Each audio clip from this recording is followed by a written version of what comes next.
রতন, এই রতন, ঘরের দিকে তাকায় দেখ কয়টা বাজে, আর কতই ঘুমাবি? এদিকে আয়, বাইরে আয়। আমার আর শান্তি ভালো লাগে না।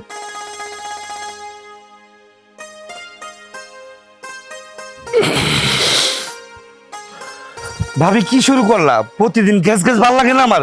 তোমাকে একটু ঘুমাইতেও পারি না শান্তিতে। কয়টা বাজে দেখছস? কইরা ধরে তো ঘুমাইতেছস। এখন এটা কাজ কর, এই যে ভাত আর এই পানির বোতল নিয়ে যা, তোর ভাই পূর্ব পাড়া কাজ করতেছে, ওখানে খেতে যা, ভাতটা দিয়ে আয়। ভাবি কি শুরু করলা সকাল সকাল? তোমাকে একটু ঘুমাইতেও পারি না, প্রতিদিন খালি বক বক বক বক বক বক করো। এই যে ভাত ল, আর এই যে পানি বোতল ল। ওই যে পূর্ব পাড়া তোর ভাই খেতে কাজ করতে আছে, যাই ভাত আর এই পানি বোতল দিয়ে আয় যা। দেখছো, চোখেই দেখে না ঘুমে, এখন পর্যন্ত চোখের থেকে ঘুম সরে নাই। না জানি মানুষের সকালবেলা গেছে খেতে কাজে, কত কষ্ট করতেছে না খায়া।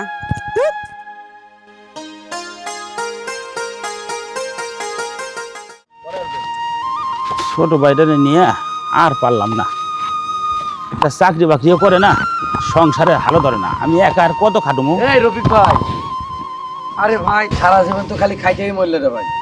এই যে তুমি তোমার ভাইকে এত লেখাপড়া করেন, তোমার ভাই তো ঠিক মতো ব্যবসা বাণিজ্য করে না বা একটা চাকরির জন্য খুঁজে না। আর আমার আপা দেখো, মানুষের বাড়িতে কাজ করে হোক আর যা করে হোক আমাকে লেখাপড়া করাইছে, এমনকি আমি ব্যাংকের চাকরিও পাইছি। তো রফিক ভাই, ভাই তুমি খুব ভালো মানুষ, ভাইটার জন্য আজীবন খাটিছো। তোমার মা মরা ভাই, যাই হোক তোমার ভাইয়ের দিকে তুমি খেয়াল রাখো ভাই। তো ভাই আসি ভাই, চলো আপা যাই। আর কত বোঝামো ছোট ভাইটারে? পাড়ার মানুষের সুদ্ধাহান আমার কবে নেছে যে আমি নাকি ছোট ভাইয়ের কোনো কর্ম দিয়ে আর ছোট ভাইয়ের লাগে তো আমি জানটাই দিয়ে দিছি, তা ছোট ভাইয়ের একটা কর্ম দিয়ে পেলাম না আমি। না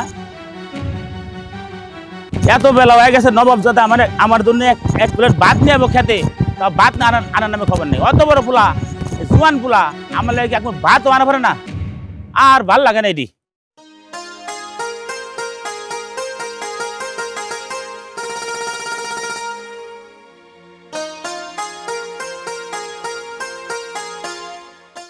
আর কত মানুষের যদি আমার কথা শোনাবি? তোর লেখাপড়া শিখাইছি, তোর জন্য একটা পোলাপান ধরে নেই তোর ভাবি গর্বে, বুঝোস না তুই? এটি এখন বড় হয়েছ না, একটা কাজ কাম নিবি না? সব কি কাজ আমি খুঁজে দিয়ে পারবো রে? হ্যাঁ, এবার একটা কাজ কাম নি, টেয়া যা লাগে আমি দিমু। তোমাকে বাড়িতে শান্তিতে ঘুমাইতেও পারি না, আর ভালো লাগে না আমার। যেমন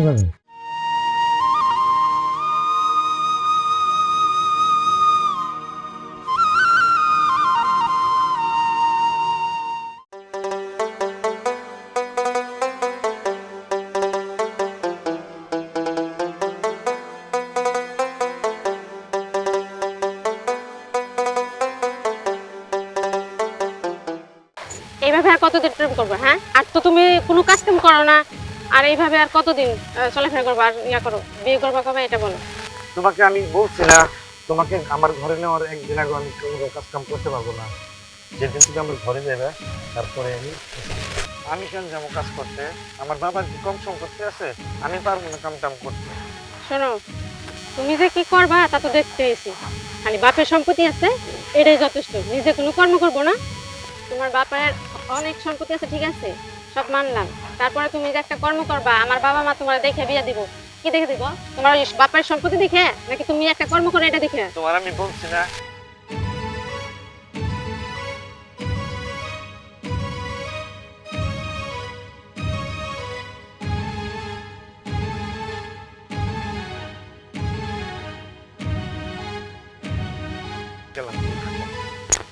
তুমি যে কি করবা করে তো দেখাইতেছো অনেক। এই রীতা, রীতা, ওই হারামজাদার খবর কি আইছে না বাসায়? দাও পানি দাও। নাও।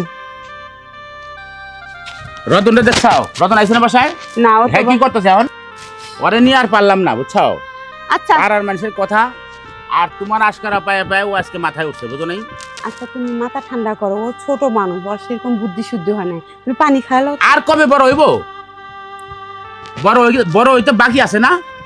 আচ্ছা ঠিক আছে, ছোট মানুষ বুদ্ধি শুদ্ধি সেরকম হয় না, যদি সেরকম বুদ্ধি হয় ও কাজ কাম ঠিক খুঁজে নিব, তুমি এটা নিয়ে চিন্তা করো না।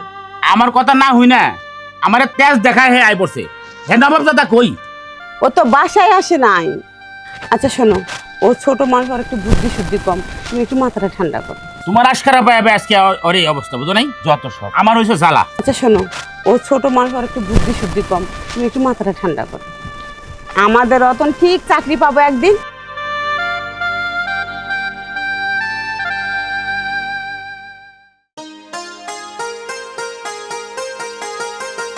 কিরে এইটা কে? ভাই ওর আমি বিয়ে করছি, আমার বউ। কোনেকার কোন মাইয়া তুই নিয়ে আসা কইছস যে এটা আমার বউ? এই সালাম করো, আমার ভাই আমার ভাবি। কিরে রতন, তুই আমাকে না জানায় বিয়া করে ফেললি? হ্যাঁ, আরে তোর জন্য কি করি নাই? তোর জন্য মাথার ঘাম পায়ে ফেলে সারা চকে আমি কাজ করছি, ক্ষেত খামারে কাজ করছি, তোর লেখাপড়া সুশিক্ষা বানাইছি। কি রে স্বপ্ন দেখছি, আমরা কোনো সন্ধান নেই নাই। এই রিতা হ্যাঁ কয় কি? ভাই খাওয়ার খোটা আর কয়দিন দিবা? জীবন মেলা খাওয়ার খোটা দিছো। আমি আর বসে বসে খাবো না। আমি এখন বিয়ে করছি, আমি একটা প্রতিজ্ঞা করছিলাম আমি যেদিন বিয়ে করবো তারপরে আমি একটা না একটা চাকরি করতে পারবো। তোমরা একটা চিন্তা করো না আমার লোকের। এই কথাই জানতে কইছ? আমার বাড়িতে তোর জায়গা নাই, যা তুই এখন তোর বউলে বাইর। ভাইজান, বাড়ি কিন্তু তোমার একা না, মনে রাখো আমিও বাপের পোলা। এই বাড়িতে তোমার যতটুকু অধিকার আছে আমারও ঠিক অতটুকু অধিকার আছে। কি তোর এত বড় কথা? তবে তোরে আমি থাক না। ভাই হাত কিন্তু আমার আছে, আমি হাত গুটিয়ে বসে রই নাই। তোর এত বড় সাহস, তুই আমার স্বামীকে মারতে চাস? ভাবি তুমি আমার মারতে পারলা? তাছাড়া কি করতাম? রিতা, তুমি কি ভয় লাগাছাও? ওর যখন 3 বছর বয়স তখন ওর কালা জ্বর হয়েছিল। এই কালা জ্বরে কত ডাক্তার, কত কবিরাজ আরে কান্দে করে লয়া প্রত্যেকে কই গেছি, তুমি সহে দাও নাই। আর আজকে ওর হাত লম্বা হয়ে গেছে। ওই মার মার আমাকে, মার মার মার।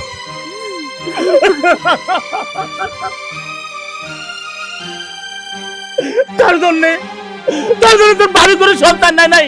এই কাল লাগা, তুই আমার ভাই, তোর এত ভালোবাসে তোর বাড়ি, আর ওর সামনে সবার সামনে তুই আজকে আমারে তোর হাত লম্বা হয়েছে। তুই মার মার আমাকে, মার। তোর চোখ ফুটে গেছে কেন? মার আমারে, মার।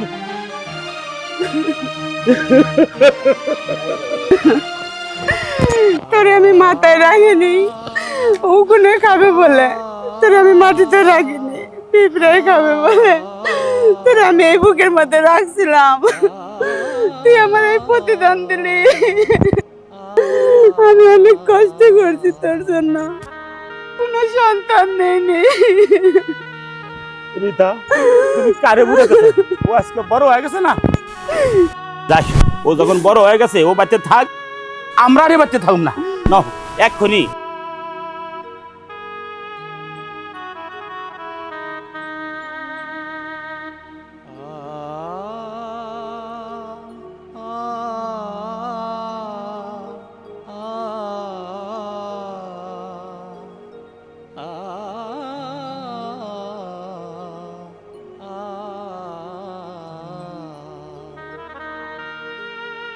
ভাইজান আমারে মাফ করে দাও ভাই, আমার ভুল হয়ে গেছে ভাই।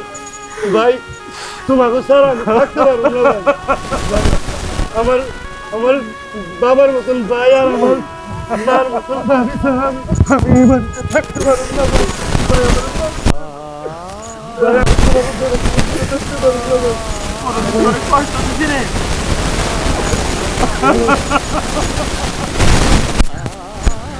আয় ভাই, আয় তুই আমার বুকে আয়।